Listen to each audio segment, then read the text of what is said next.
Jadi di gaya bahasa Arab itu begini. Kalau ada orang ragu dengan sesuatu informasi, maka kita ingin meyakinkan supaya keraguannya hilang. Salah satu caranya gunakan inna di depannya. Jelas ya? Ustadz Adi akan datang hari ini. Ah, masa sih? Ya, kayaknya belum yakin deh. Maka dikatakan, inna Ustadz Adi sayati al-yaum. Saya tegaskan ya, nih flyernya sudah ada. Nih update-nya di jalan sedang akan datang. Beliau akan datang hari ini. Maka gunakan inna untuk menguatkan. Jelas? Nah, pengertian terbaliknya artinya, kalau Anda baca Al-Quran, disampaikan satu informasi, menggunakan inna, berarti ada golongan manusia yang tidak meyakini sempurna. Jadi ada orang-orang yang memang, menganggap kehidupan dunia itu segalanya. Karena itu sibuk dengan dunia. Berangkat gelap, pulang gelap, kumpulkan ini, kumpulkan itu, hitung lagi. Padahal yang sudah terkumpul pun belum tentu dipakai. Gitu. Maka Allah tegaskan pakai inna, kamu itu akan meninggalkan dunia, kamu akan wafat. Yang kamu kumpulkan ini nggak akan bermanfaat untukmu kalau tidak digunakan itu untuk kepentingan esok harimu.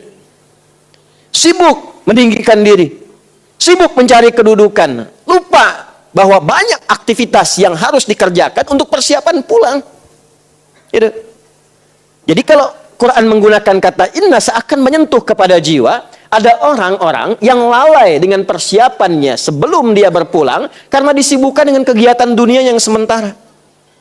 Kalau sibuk itu punya value-nya, nilainya saat yang bersamaan untuk pulang, bagus. Silahkan cari harta yang sebanyak-banyaknya. Gunakan untuk apa? Untuk ibadah. Ya, ibadah itu apa saja? Banyak nilainya. Jangan digambarkan zakat saja.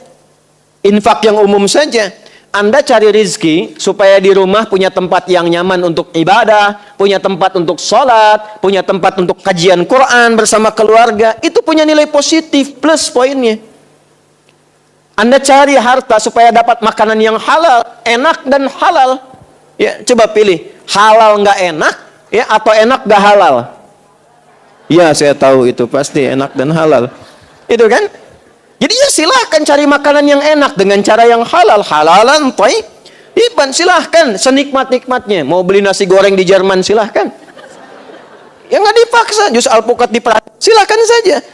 Ya halalan, thayyiban, tapi niatkan untuk ibadah. Makannya supaya kuat sholat, itu niatnya. Makannya supaya bisa baca Quran, energinya, itu niatnya. Lalu gunakan untuk zakat, untuk infak, berbagi dengan sesama, membahagiakan orang tua, keluarga, kerabat, belikan anak-anak pakaian yang membuat dia dekat dengan Allah, menyekolahkan dia di tempat yang mendekatkan dia dengan Allah. Silakan kumpulkan sebanyak-banyaknya. Bukankah sudah ada Utsman contohnya? Abdurrahman bin Auf.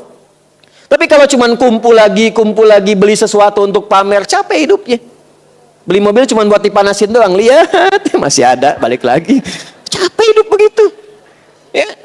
Beli pakaian cuma buat ditontonin doang, lucu. Ketawa dulu. Beli pakaian dipoto, ceklik, terus diupload deh di Instagram. Alhamdulillah dapat rezeki baru, dipakai? Enggak. Gantung lagi. Ya, kan kurang sehat tuh. Iya kan? Capek, jadi tersiksa hidupnya, capek cuman begitu saja. Nah, Allah menegaskan, hidup kamu jangan begitu. Kamu kan tahu akan meninggal. Tapi memang agak aneh nih manusia seperti ini nih. Jadi kalau sudah terakumulasi nafsunya, tertutup nanti akalnya. Jadi akalnya dipakai untuk dunia saja. Jadi kalau ditanya, jawab dia. Ya, ini kerja buat apa supaya nyaman hidup? Masya Allah, enak ya enak. Hidup enak itu nyaman? Nyaman, bagus. Sampai sini benar. Tahu kan Bapak akan meninggal? Tahu. Udah tahu kapan? Enggak. Persiapannya udah ada? Belum sih. Tahu meninggal, nggak tahu kapan pulang, tapi nggak punya bekal. Aneh. Makanya Allah gunakan di sini inna untuk meyakinkan. Hei, inna. Karena itu harfun nasbin. Nasabnya didahulukan sebelum taukid. Nasab itu di fikih lughah gini. Saya sering sampaikan. Nasabar rajulu asahu fil ardi. Seorang menancapkan tongkatnya dengan kuat, menghunjam ke bawah sehingga nggak goyah. Nggak goyah. Nasab namanya. Maka seakan pesannya begini. Hei, tancapkan ini dalam hatimu. Jangan goyah. Kuatkan pada jiwamu, yakinkan jangan goyah. Kamu ini akan pulang. Kamu akan meninggal. Kalau perlu tuliskan di dinding rumah itu. Setelah saat kamu pulang, saya di meja kerja itu, saya tuliskan. Ada hidayat, jangan maksiat, karena kamu akan wafat. Sudah merasa punya bekal yang cukup untuk pulang? Tanda tanya. Jadi begitu kita melihat itu termotivasi lagi. Kuatkan lagi, kuatkan lagi, kuatkan lagi. Tancapkan pada jiwamu. Inna yaumal fasli, tancapkan pada jiwamu, yakinkan dengan kuat bahwa hari perpisahan itu, ya, berpisah kita dengan dunia atau dunia berpisah dengan kita. Karena di sini konteksnya dunia meninggalkan kita.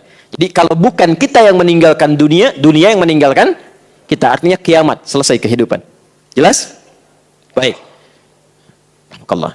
Inna yaumal fasli kana miqata. Masya Allah. Telah tetap waktunya. Maka di sini Allah Subhanahu wa taala menginfokan secara umum langsung sehingga semua bagian tentang perpisahan itu disebutkan, dicakup lewat ayat ini. Ya, bagian perpisahan dicakup lewat ayat ini. Perpisahan dengan dunia itu dua. Imma kita meninggalkan dunia, disebut kiamat kecil, judulnya kematian. Maut ini tadi. Wafat. Ini kiamat kecil.